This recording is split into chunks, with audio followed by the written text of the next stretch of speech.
अस्सलाम वालेकुम। कैसे हो मेरे दोस्तों? आज हम फ़िरका वारियत वालों की आज क्लास लेंगे।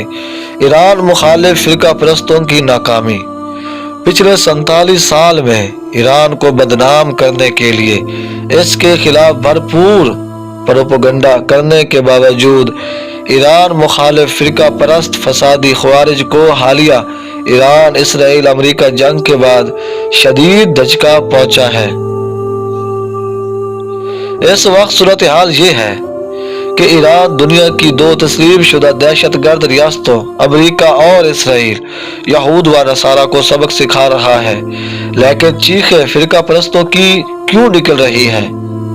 याद रहे, इन फ़िरका परस्तों ने कई इस्लामी ममालिक पर हमलों, किबला अवल समेत इन इस्लामी ममालिक के अहम इलाकों पर कब्जों और फ़लस्तीनियों की नस्ल कशी में मुलव्वस सेहूनी दरिंदों के खिलाफ कभी भी आवाज नहीं उठाई, जो अब भी ग्रेटर इसराइल मंसूबे के तहत मशरिक़ वस्ता का नक्शा बदलने की कोशिश कर रहे हैं। आए इन फसादियों के कुछ प्रोपेगेंडों पर नजर डालते हैं।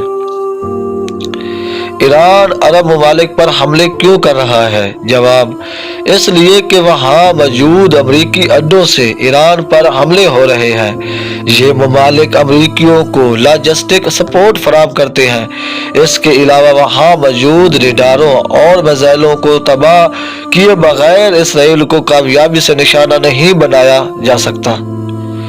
नंबर 2, ईरान ने भी तो शाम के खिलाफ रूस को अड्डे दिए थे। जवाब, जब शाम के अंदर रूस के 2 अड्डे 1971 से मौजूद थे, फिजाई अड्डा हमेम एयरबेस, बहरी अड्डा तरतरश नेवल बेस, तो फिर इसे ईरान से अड्डे की क्या जरूरत थी? ईरान की तो सरहद भी शाम से नहीं मिलती थी। एतराज करने वाले ईरान में रूस के मुबीना अड्डे का नाम क्यों नहीं बताते? नंबर 3, ईरान और इसराइल अंदर से मिले हुए हैं, बाकी सब नूरा कुश्ती है।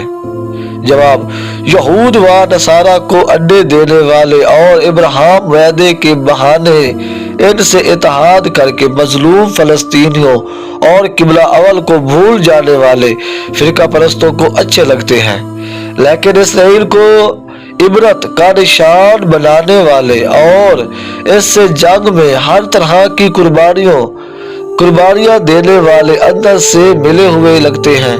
वह क्या मंतक है?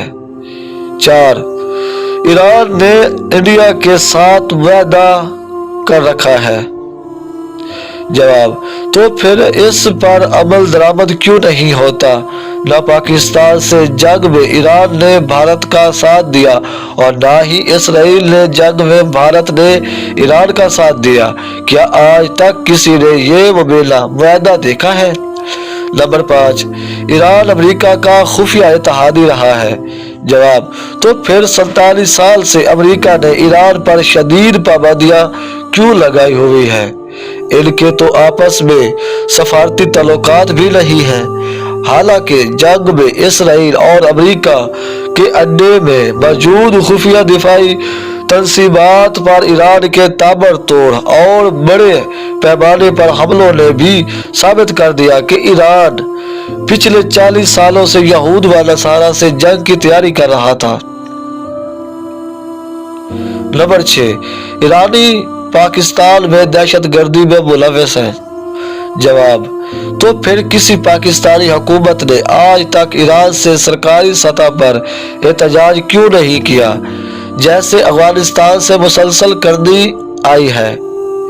ये फसादी लोग कमर्शियल की मिसालें देते हैं, लेकिन इस केस में भी ना कहीं से ईरान इंतजामिया का मुलव्वस होना साबित है और ना ही हुकूमत पाकिस्तान ने कभी ईरान से एहतजाज किया।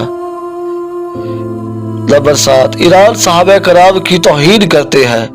जवाब, ईरान में 1.5 करोड़ सुन्नी मुसलमान को तो ना कभी तौहीन नजर आई, ना कभी शिकायत हुई, ना कभी एहतजाज, ना कभी एतराज, लेकिन पाकिस्तान में बैठे फ़िरका परस्तों को किसी सबूत के बगैर मुसलसल तकलीफ रहती है।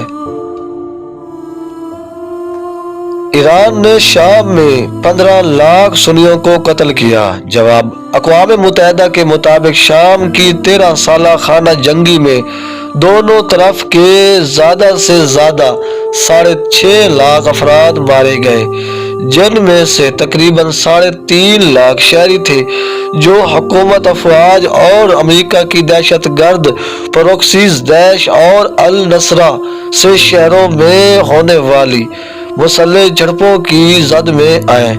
ابھی تک کسی بھی غیر جاندار تنظیم نے یہ نہیں کہا کہ شام میں غزہ کی طرح منصوبہ بندی کے تحت عورتوں اور بچوں کی نسل کشی کی گئی۔ اس لیے پوری دنیا نے شام میں جنگ کو خانہ جنگی اور غزہ میں جنگ کو نسل کشی قرار دیا ہے۔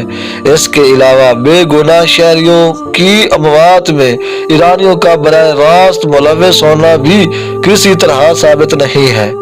یاد رہے، جس داعش نے عراق اور شام کو جہاد کے نام پر مسلح تصادم کی طرف دھکیلا اور ہزاروں نہتے شیعوں کو چن چن کر قتل کیا، اس کا یہ فرقہ پرست کبھی نام بھی نہیں لیتے، حالانکہ سب جانتے ہیں داعش اور اس طرح کی جانی مانی دہشت گرد تنظیمیں امریکہ کی پیداوار ہیں۔ ان تنظیموں نے کبھی اسرائیل کے خلاف ایک گولی بھی نہیں چلائی۔